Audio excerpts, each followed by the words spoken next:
This episode is for informational and educational purposes only and is not intended as medical advice, diagnosis, or treatment. Always consult with a qualified healthcare professional before making any decisions regarding your health. Alright, let's get into this because this is one of those topics that sounds way more complicated than it actually is, and once you understand it, it clicks fast. Today we're talking about cytogens versus cytomaxes, what they are, how they're different, and why people keep mixing them up. First, let's simplify the language because the terminology is what throws people off. Both of these words start with cyto, and that just means cell. So right away, we know we're talking about things that interact with or affect cells in the body. That's your foundation. Now, cytogens and cytomaxes are not interchangeable terms, even though people use them that way sometimes online. They refer to completely different concepts, different mechanisms, and honestly, different levels of biological specificity. Let's start with cytogens, because that one tends to confuse people the most.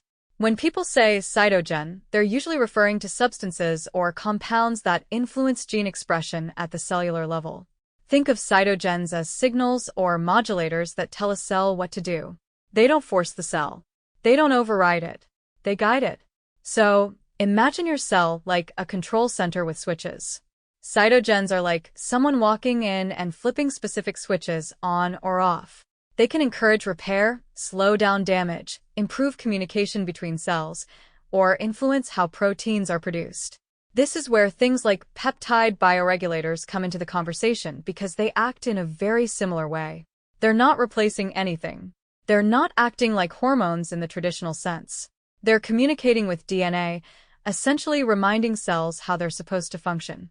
So cytogens are about regulation. They're about signaling. They're about subtle but powerful shifts in how your cells behave over time. Now, let's compare that to cytomaxes. Cytomaxes, when people use that term, are typically referring to compounds that maximize cellular output. That's where the name comes from. Max as in maximize. These are not subtle signals. These are more like amplifiers. If cytogens are flipping switches, cytomaxes are turning the volume knob all the way up. Cytomaxes push cells to perform at a higher level. They can increase energy production, boost metabolic activity, or accelerate certain cellular processes. This is more of a performance-based approach.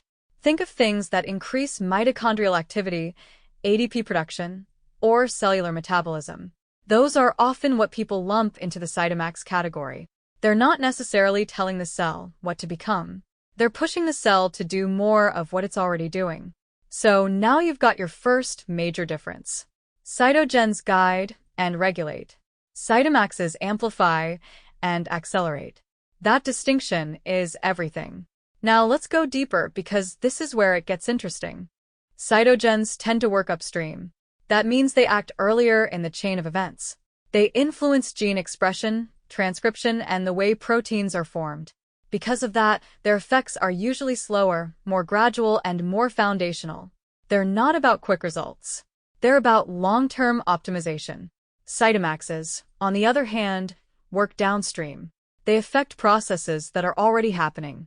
Energy production, metabolic pathways, cellular output. Because of that, their effects are often more noticeable in the short term.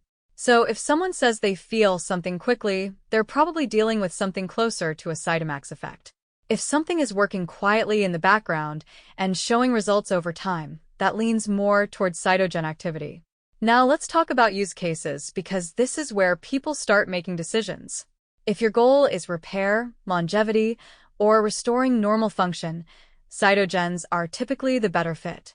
They help cells return to a more optimal state. They're about balance. If your goal is performance, energy, or pushing your body harder, cytomaxes tend to be more relevant. They're about output. But here's the thing that a lot of people miss. These are not mutually exclusive. In fact, the most advanced protocols often use both concepts together, just in different ways. You might use cytogens to improve the quality of your cellular function, and then use cytomax-type compounds to enhance the performance of those improved cells. It's like upgrading the engine and then adding a turbocharger. One improves the structure, the other increases the output. Now, let's address a big misconception. People often assume that more is better when it comes to anything that boosts cellular activity. That's not always true. If you push cells too hard without proper regulation, you can create stress. You can increase oxidative damage. You can actually accelerate aging instead of slowing it down. This is why cytogens are so important. They provide that regulatory balance. They help ensure that when you do increase output, the cells are functioning properly and not just burning out. So if someone is only focusing on Cytomax type effects, they're missing half the equation. Now, let's talk about specificity. Cytogens tend to be more targeted. They often interact with specific tissues or systems. For example, certain compounds may influence brain cells, others may target immune cells, others may focus on skin or connective tissue. That specificity is what makes them so powerful for things like anti-aging, neurological support, and tissue repair. Cytomaxes are usually broader. They affect general cellular processes like energy production or metabolism. They're less about targeting a specific cell type and more about enhancing overall function. So again, different roles. Targeted regulation versus broad amplification. Now, let's bring this into a real-world perspective. If someone is feeling run down, low energy, mentally foggy, they might benefit from something that increases cellular energy. That's where a Cytomax type approach makes sense. But if someone is dealing with chronic issues, slow healing, or long-term decline, that's where cytogens become more valuable because you're addressing the root level of cellular function. And here's where it gets even more interesting. The timing and sequencing matter. You don't always want to start with maximum output. Sometimes you need to restore proper function first, then enhance performance. So, a smart approach might look like this. Step 1. Use cytogen-like compounds to normalize cellular behavior. Step 2. Introduce Cytomax-like compounds to increase output once the system is functioning properly. That's how you avoid burnout and get better long-term results. Now, let's talk about safety and control. Cytogens are generally considered more gentle in their approach because they're working with the body's natural signaling systems. They're not forcing anything. Cytomaxes can be more intense, depending on what you're using, because they're pushing systems harder. That doesn't make them bad. It just means they require more awareness and balance. You have to respect the difference. Now, let's touch on why this confusion even exists. Part of it comes from marketing. A lot of products get labeled in ways that sound advanced or scientific, even if the terms aren't used correctly. So people start using words like cytogen and Cytomax interchangeably, even though they mean different things. Another part of it is that both concepts operate at the cellular level, so they feel similar on the surface. But once you understand the mechanism, the difference becomes obvious. One is instruction. The other is acceleration. One is quality. The other is quantity. Now, let's take it one step further. Think about aging. Aging isn't just about cells slowing down. It's also about cells losing their ability to function correctly. So you have both a decline in performance and a decline in regulation. That means if you only address one side, you're not solving the full problem. If you only boost energy, you might feel better temporarily, but you're not fixing the underlying dysfunction.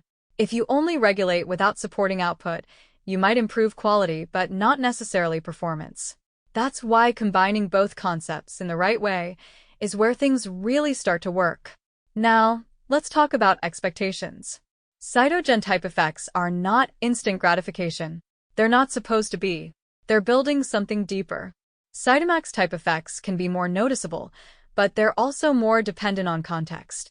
If your cells are already struggling, pushing them harder may not give you the result you expect. So patience and strategy matter. Now here's a question you might be thinking. Can something act as both? And the answer is yes, in some cases. There are compounds that have both regulatory and amplifying effects, depending on how they're used, the dose, the timing, and the individual. Biology is not black and white. It's layered. But understanding these categories helps you think more clearly about what you're using and why.